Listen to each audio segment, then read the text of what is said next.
Тієї днини щось неймовірне творилось у небі над Холмом, давнім українським містом у польській стороні. Зранку ще лагідне осіннє небо раптом затягнуло чорними важкими хмарами.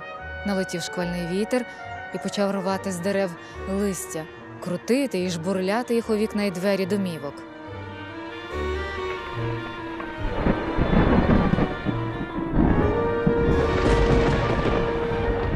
Потім полив дощ, та скоро припинився, і стало так в природі тихо, що, здавалося, буде чути найменший звук за тисячі кілометрів. І той звук почули. То схлипнуло і прокричало новонароджене дитя.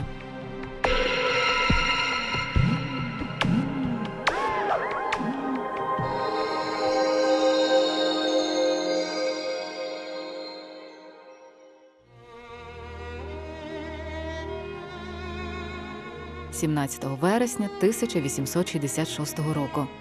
У Сергія і Глафіри Грушевських народився хлопчик. Дитя було першим і найжаданішим у їхній багатодітній сім'ї. Сина охрестили у Холмській православній Іоанно-Богословській церкві і дали йому ім'я Михайло.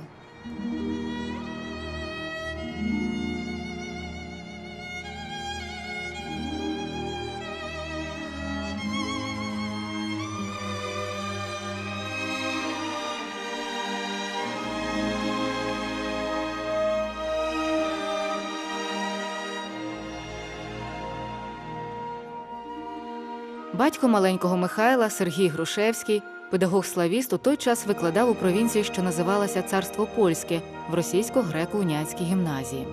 Він був автором відомого підручника з церковнослов'янської мови. Завдяки цьому підручнику, що перевидавався понад 30 разів, сім'я Грушевських мала чималі статки. Після Холма сім'я Грушевських з 3-річним сином перебралася спочатку до Ставрополя, а потім у Владикавказ, де батько служив директором народних училищ.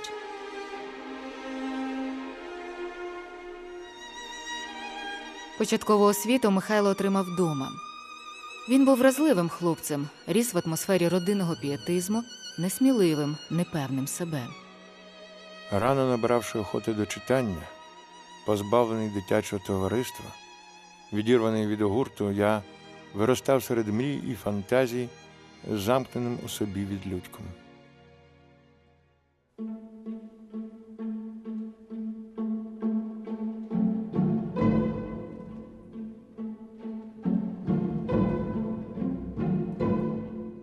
З волі батька досить пізно, у 14 років, хлопець попадає на правах безкоштовного пансіонера у Тифліську гімназію, куди його зарахували одразу до 3-го класу. Навчався і мешкав у іншому місті, далеко від сім'ї. Пізніше це рішення рідних Михайло Грушевський назве трагічним. У Тифліській гімназії навколо гамір, виск, грубі жарти, 100 гімназистів, 100 хлопців, з яких пре юна енергія. Бурса на 100 залізних ліжок з рипучими сітками. Уночі, як борсалися у снах, увесь барак тріщав, скриготав, репів. Там у нього з'являються прикмети психічного пригнічення. Він рано усвідомлює свою відмінність від ровесників і рано починає викладати свої думки на папері. Одначе працелюбність, воля, природні таланти Михайла роблять його найуспішнішим учнем в гімназії.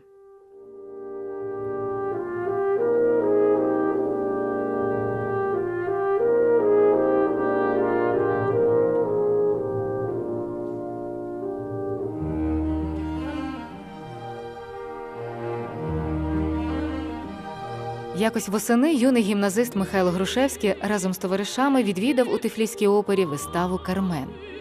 Під час виконання сопранової партії «Мікаели» він відчув незвичайне хвилювання. Голос співачки Олени Марковської загіпнотизував його. А наступного дня гімназисти жваво обговорювали вчорашню виставу.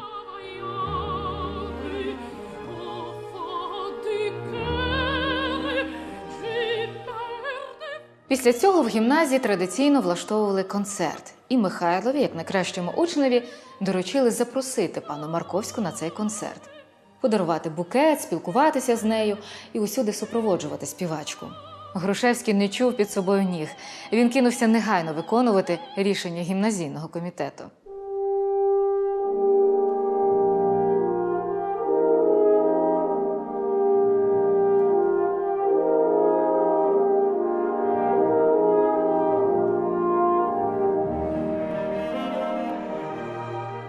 Марковська прийняла Грушевського в родинному салончику у передвечірній час. У сінях солодко пахло яблуками.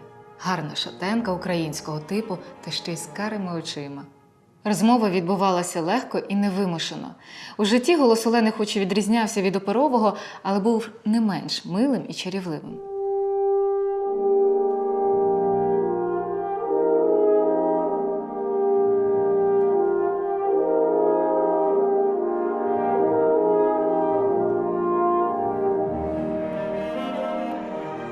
Олена дала згоду на участь у концерті. Запросила Михайла ще раз відвідати виставу. Після цього вечора вони ще кілька раз бачилися, розмовляли, переважно про її репертуар, про театр і музику. Характер хлопця змінювався на очах. Одного разу, слухаючи Михайлові оповіді про українських козаків, Олена вражено сказала: «Боже, який темперамент!» Михайло знітився, припинив розмову, похапцем попрощався і пішов.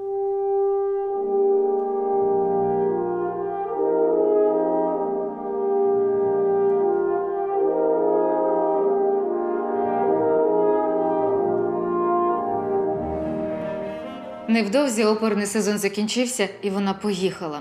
Але запах осінніх яблук ще довго нагадував йому неповторність тих вересневих тифліських днів.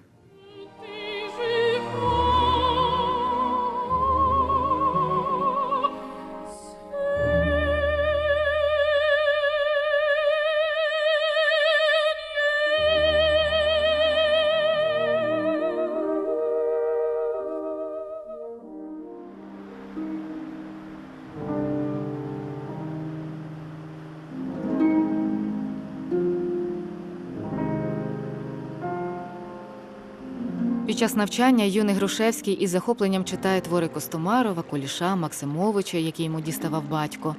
Вже в гімназії самітній мрійник вирішив присвятити своє життя рідному народові. Він пише у своєму щоденнику. Ось в ці дні задумав я, що гарно було би зробитись ватажком гурту українського, зробитись передовим бійцем усіх хлопців, люблячих свою Україну. Заспівали козаченьки, байраком ідучи, за гру каркнув круг понурий за кривою кручі. Мовчи тихо, чорна маро, може й добре знаєш, та мене вже завернути назад не вгадаєш. Завертала мене мати, завертала мила, не заверне, не настрашить і ворожа сила. Нема долі у неволі, і миле не миле, або згинуть, або жити, а скніти не сила.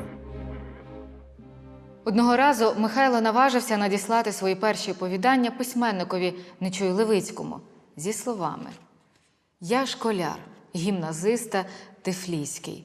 Батько мій і мати обидва з тогобічної України, навіть земляки ваші з Київщини. Сам я мало був на Вкраїні, але якомога я зміг не поневіритися на чужині, але зостатися щирим і сутим українцем». Відомий літератор похвалив Михайлові проби пера і навіть допоміг дещо надрукувати у львівській україномовній газеті «Діло». 1886 рік. Навчання Грушевського у Тифліській гімназії майже добігло кінця. Клас, в якому вчився Михайло, вважався дуже здібним, і 5 учнів мали одержати золоті медалі. Серед них і Грушевський. Михайло готувався до блискучого складання іспитів. Я вступив у стадію приготування до екзамену зрілості – матури. Атмосфера взагалі була повищена. Директор Лев Львович Марков, великий амбітник, наперед пишався результатами цієї матури. І, чого ніколи не було, наперед виписав медалі. Цього не бачив не тільки Тифліс, а й ціла Кавказька округа, відколи стояв світ. Але сталося щось непередбачуване для Михайла. Традиційним для мотористів було викрасти тексти випускних тем. Сказано, зроблено. Зберігала таємницю гімназійна солідарність, бурсацька кругова порука. Хлопці ходили гоголями перед своїми дівчатами. І от якийсь фіскал, що був серед гімназистів, виказав учасників директору гімназії.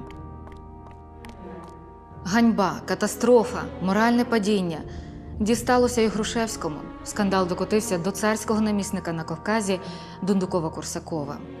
І Михайла разом з іншими учнями позбавили заслужених медалей. У Михайла сталася психічна криза. Паніка огорнула хлопця. Він пише батькові розпачливого листа, та Сергій Федорович телеграфує у відповідь. Заспокойся, Бог милостивий, пощадить. Приїзд неможливий. Хлопець продовжує надсилати у Владикавказ телеграми, і нарешті батько телеграфує.